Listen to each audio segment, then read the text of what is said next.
Le 7 septembre 2025 à 20h09 heure de Paris, nous assisterons à la première des éclipses sur l'axe Vierge-Poisson qui se dérouleront ces 2 prochaines années. Elles vont souligner le besoin de guérison, d'ordre et de spiritualité. À quoi d'autre pouvons-nous nous attendre? C'est ce que nous allons découvrir ici, aujourd'hui même.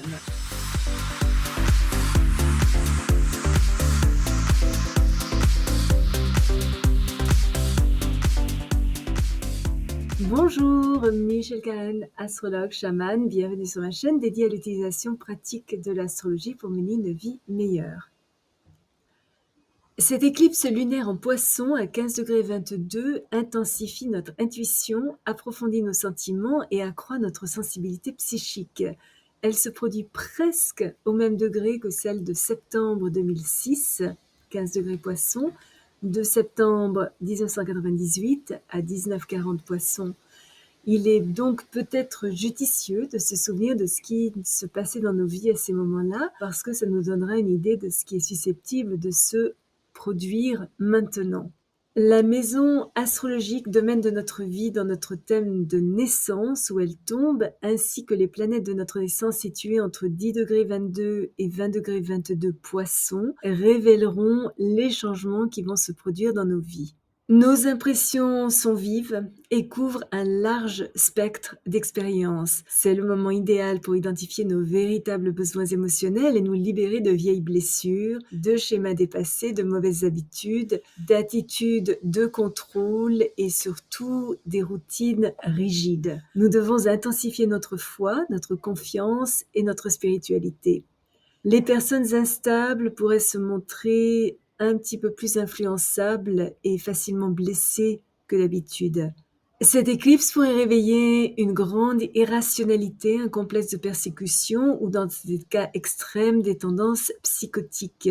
Un événement pourrait mettre en lumière des interférences familiales. Il est possible que nous soyons victimes de pression publique et qu'un proche fasse preuve d'incohérence.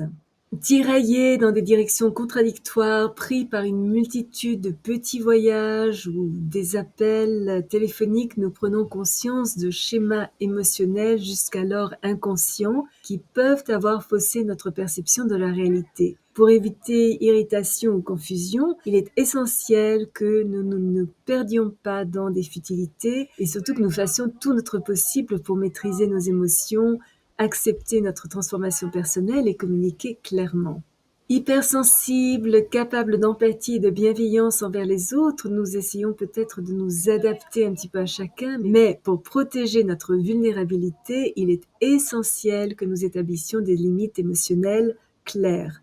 Sous le stress, nous pourrions même avoir besoin de complètement nous isoler. Soyons fidèles à nous-mêmes et veillons à ne pas priver les autres de la responsabilité de leurs choix. Cette éclipse nous encourage à explorer nos véritables sentiments et à entrer en contact avec nos besoins les plus profonds. Une crise peut révéler qu'une relation tant personnelle que professionnelle n'est plus viable ou au contraire que nous souhaitons construire une relation plus solide avec ceux que nous aimons. L'occasion s'offre à nous de renouer avec nos rêves et notre créativité. Être en harmonie avec le présent, écouter notre cœur, consacrer du temps à la méditation ou la prière et profiter de la nature sont de merveilleux moyens d'utiliser cette éclipse. Une vie familiale harmonieuse et paisible nous apporte paix et stabilité émotionnelle. Si vous êtes déjà abonné à ma chaîne, je vous en remercie. Vos commentaires sont toujours très appréciés. Si vous avez aimé cette vidéo, n'hésitez pas à placer un petit pouce bleu et à appuyer sur la petite cloche pour être averti lorsque je télécharge une nouvelle vidéo tous les jeudis et parfois une deuxième durant la semaine. Souvenez-vous comme toujours, choisissez vos batailles, marchez en beauté. Merci de m'avoir accompagné le temps de cette vidéo. À la prochaine!